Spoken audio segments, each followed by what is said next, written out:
houve um problema, né? E terminou perdendo, tendo que dividir esse tema em duas partes. Mas vamos lá. A lei de Deus, ela se cumpre no amor ao próximo. Na primeira carta do apóstolo João, no capítulo 4, verso 20, nos diz, primeira carta de João, capítulo 4, verso 20, se alguém disser amo a Deus e odiar a seu irmão, é mentiroso, pois aquele que não ama seu irmão, a quem vê, não pode amar a Deus, a quem não vê. Em todos os países do mundo, os 10 mandamentos bíblicos é norma de regra, ou seja, é errado matar, roubar, adulterar. Embora adulterar aqui no Brasil, além de não ser mais crime, ainda é incentivado por meio da mídia, por exemplo. Mas, mesmo que aqui o ato de adulterar não seja crime, continua sendo errado, sujo e pecado. Agora, em relação aos primeiros 4 mandamentos, tanto faz para o ateu, pois ele não crê em Deus. É aí onde entra o ponto. É aí onde entra o 4º mandamento. É no 4º mandamento que Deus é mencionado como Criador e Senhor de todas as coisas. É no sábado que Jeová é lembrado de forma especial pelo seu povo. E nisso consiste toda a fúria de Satanás. Por isso o inimigo dirige seus esforços ao mandamento que manda santificar o sábado, na tentativa de anular da mente do ser humano a adoração ao verdadeiro Deus. E ao guardar o domingo e pisar no sábado, seja crente, católico ou de qualquer outra religião, ou até mesmo ateu, o ser humano com isso está rejeitando a Deus e sua palavra e prestando reverência e obediência ao papado.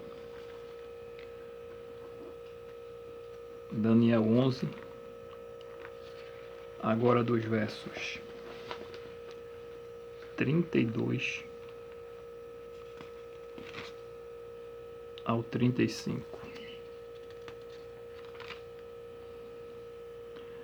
Aos violadores da aliança, ele com lisonjas perverterá, mas o povo que conhece ao seu Deus se tornará forte e ativo. Os sábios entre o povo ensinarão a muitos. Todavia, cairão pela espada e pelo fogo, pelo cativeiro e pelo roubo, por algum tempo. Ao caírem eles, serão ajudados com pequeno socorro, mas muitos se juntarão a eles com lisonjas. Alguns dos sábios cairão para serem provados, purificados e embranquecidos, até o tempo do fim, porque se dará ainda no tempo determinado.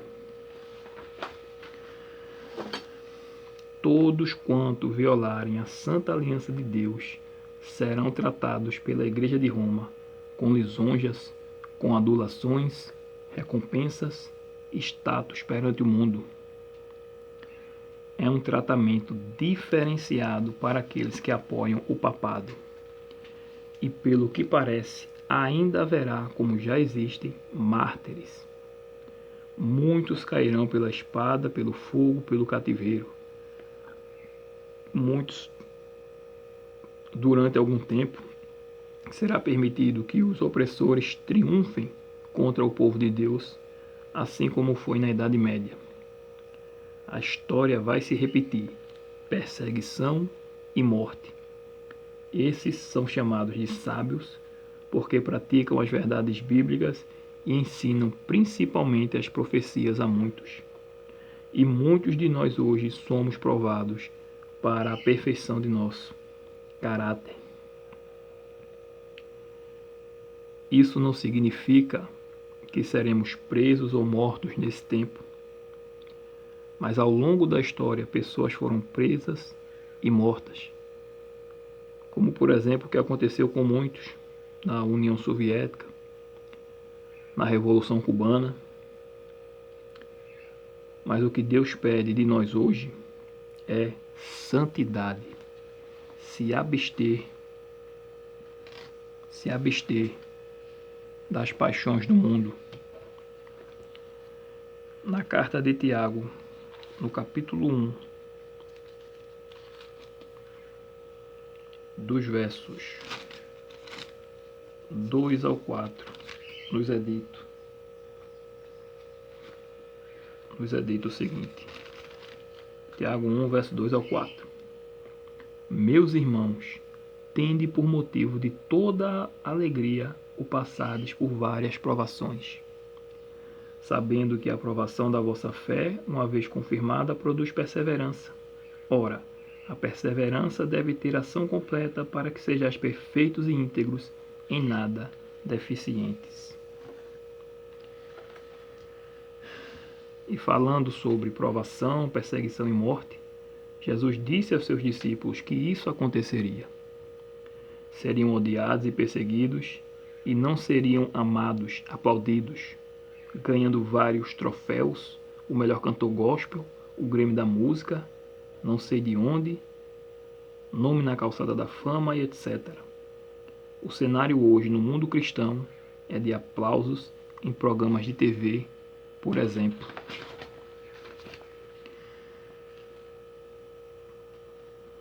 Mas quando olhamos para o que aconteceu com os apóstolos, por exemplo, Tiago, irmão de Jesus, morreu apedrejado aos 94 anos de idade. Tiago, irmão de João, morreu como mártir no ano 44. Está registrado em Atos 12, verso 1 e 2. Estevão, capítulo 7 de Atos, foi apedrejado. Filipe foi crucificado no ano 54. Mateus foi decapitado com um machado. Matias, apedrejado e decapitado em Jerusalém. André, irmão de Pedro, crucificado. Marcos foi feito em pedaços pelo povo de Alexandria. Pedro foi crucificado de cabeça para baixo. Paulo foi decapitado por ordem de Nero em Roma. Judas, irmão de Tiago, crucificado. Bartolomeu traduziu o Evangelho de Mateus na língua da Índia e ali mesmo foi cruelmente torturado e então crucificado. Tomé foi morto, perfurado por uma lança também na Índia. Lucas morreu enforcado pelos sacerdotes idólatras na Grécia.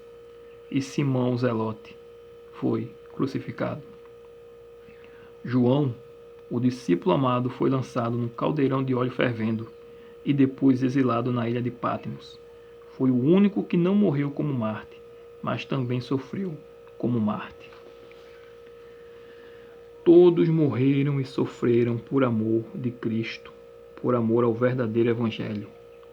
Hoje muitos abandonam a Cristo por qualquer motivo, seja um desentendimento na igreja, seja os prazeres do mundo.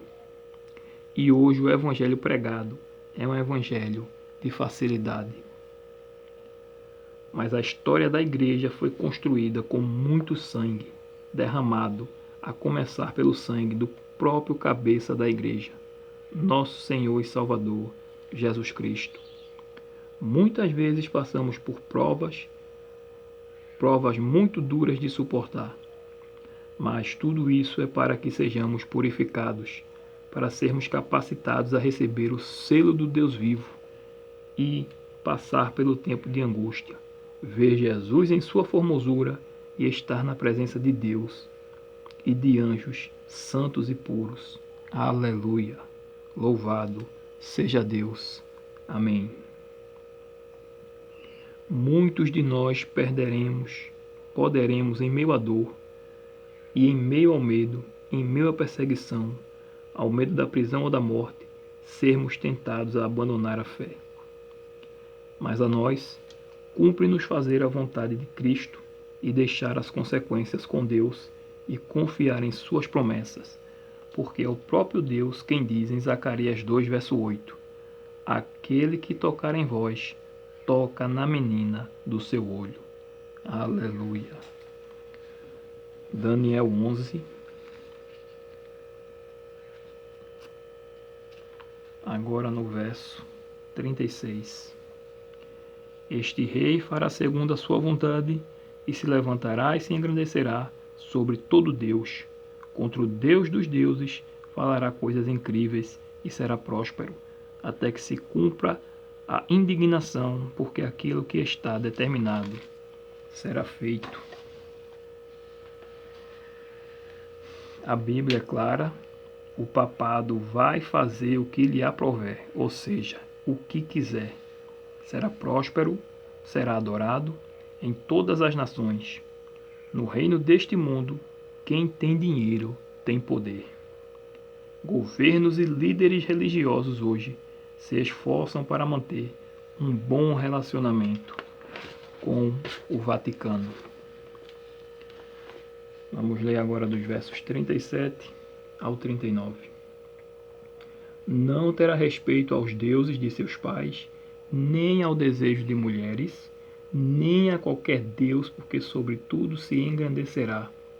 Mas em lugar dos deuses, honrará o Deus das fortalezas, a um Deus que seus pais não conheceram, honrará com ouro, com prata, com pedras preciosas e coisas agradáveis. Com o auxílio de um Deus estranho, agirá contra as poderosas fortalezas, e aos que o reconhecerem multiplicar-lhe-á honra e falosá reinar sobre muitos, e lhes repartirá a terra por prêmio.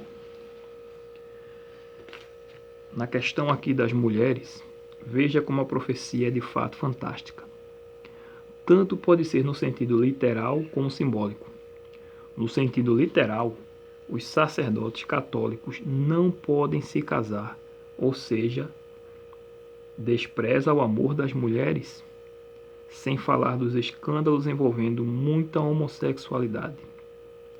E no sentido simbólico de mulher como sendo igreja. No dia 6 de agosto do ano 2000, Joseph Cardinal Ratzinger emitiu um documento aprovado pelo Papa João Paulo II, intitulado Dominus Iesus, que dizia que a salvação só é possível na Igreja Católica e que as demais comunidades eclesiásticas não deveriam mais ser chamadas como igrejas irmãs, porque a Igreja de Roma não é irmã, Roma é a Igreja Mãe. E é interessante notar também que a Igreja Católica de Roma despreza claramente as duas instituições divinas que vieram do Jardim do Éden antes do pecado: o sábado e o casamento. O sábado, substituído pelo domingo, com a desculpa da ressurreição de Cristo, e o casamento, com a desculpa do celibato. O verso 38, Deus das fortalezas, é uma referência ao Deus do mundo, ou seja, o próprio Satanás, pois a Igreja de Roma não honra a Cristo. No centro da Praça da Basílica de São Pedro, existe um obelisco, símbolo do deus sol egípcio, Osíris.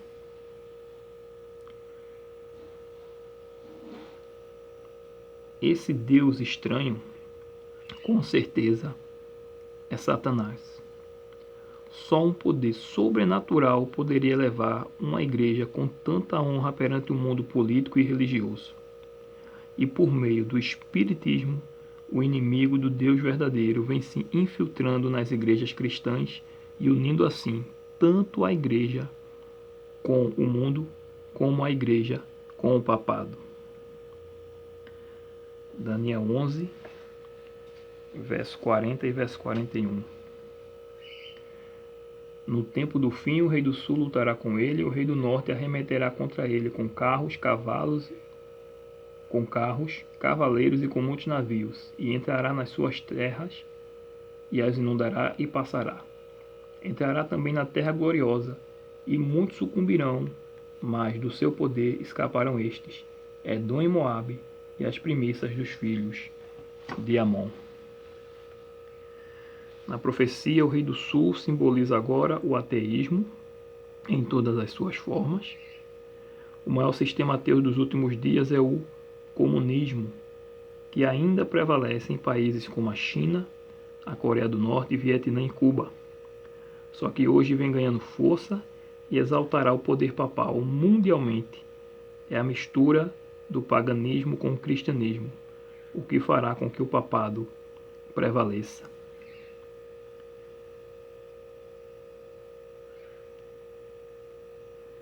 A Terra Gloriosa. A Terra Gloriosa é uma referência à Palestina e à cidade de Jerusalém.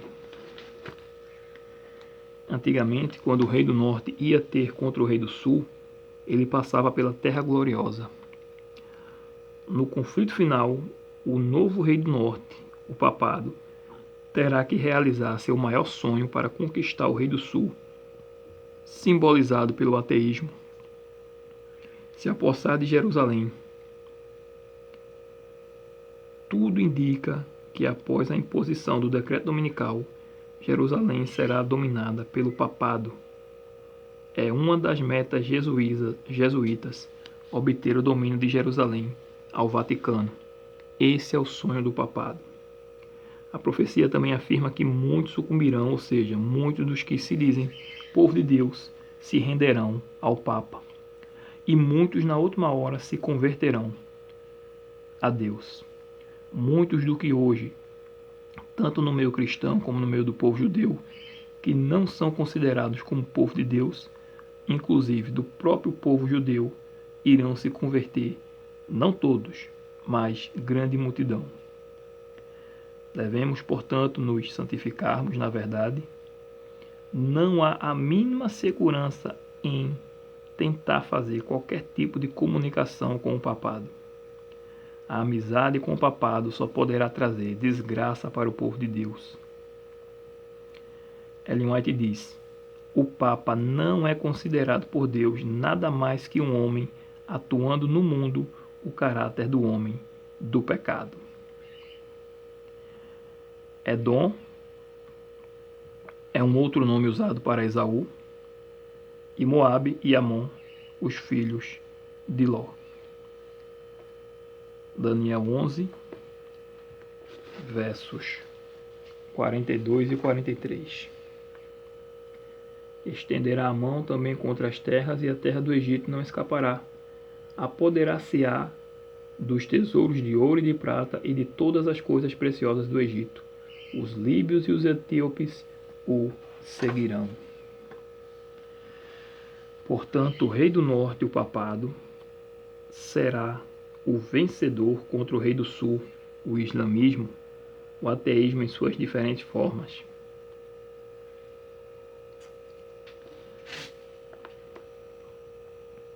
Tesouros do Egito seriam uma alusão a Apocalipse 18, verso 12 e 13. O Vaticano, em parceria com os Rothschilds, domina o mercado mundial. Agora Daniel 11, verso 44 e 45. Mas pelos rumores do Oriente e do Norte será perturbado, e sairá com grande furor para destruir e exterminar a muitos.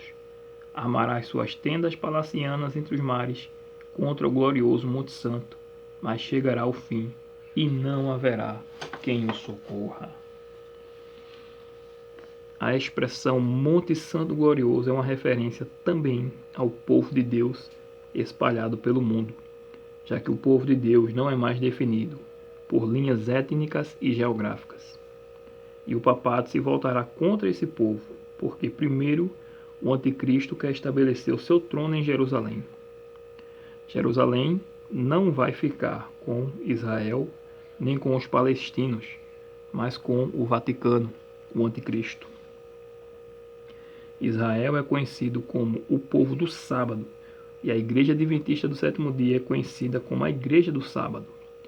Ambos são odiados pelo anticristo, ambos são odiados pelo papado, pois vê neles um Mardoqueu sentado junto à porta, recusando-se a se ajoelhar. Aleluia. E segundo os rumores que vêm do Oriente e do Norte, o rei do Norte será perturbado por esses rumores. Por quê? Na Bíblia, o norte é conhecido como o lugar da habitação de Jeová. O Monte Sião estava no norte.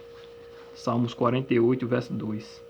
E o anjo do selamento do Deus vivo vem do Oriente. Apocalipse 7, verso 2. Então a profecia, ao fazer alusão ao papado, o chamando de Rei do Norte, deixa clara a intenção dele de usurpador.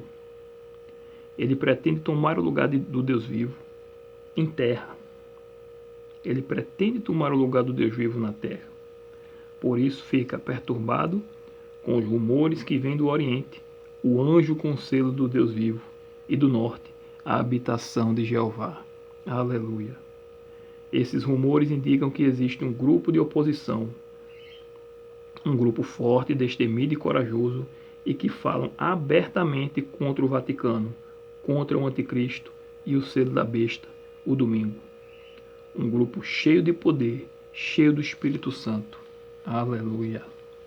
Um grupo que proclama de forma compacta as 3 mensagens angélicas de Apocalipse 14.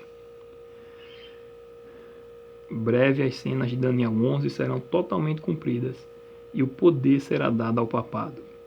Virá o tempo de angústia, qual nunca houve, mas nesse tempo Deus se fará presente no meio do seu povo, dando poder para proclamar a 3ª mensagem angélica.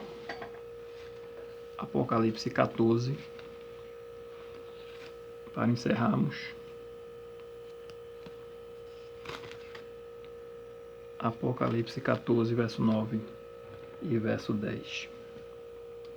Seguiu-se a este outro anjo, o terceiro, dizendo em grande voz: se alguém adora a besta e a sua imagem, recebe a sua marca na fronte ou sobre a mão, também esse beberá do vinho da cólera de Deus, preparado sem mistura do cálice da sua ira, e será atormentado com fogo e enxofre diante dos santos anjos e na presença do Cordeiro. Entregue tua vida a Cristo enquanto é tempo. Viva de conformidade com os ensinos bíblicos. A salvação está próxima. O reino de Jesus está próximo. Amém. Que Deus nos abençoe, nos dando poder, nos revestindo de poder do seu Espírito, em nome de Jesus. E no próximo tema, veremos o capítulo 12 de Daniel. E teremos ainda 2 estudos adicionais sobre o testemunho de Jesus e sobre o santuário celestial.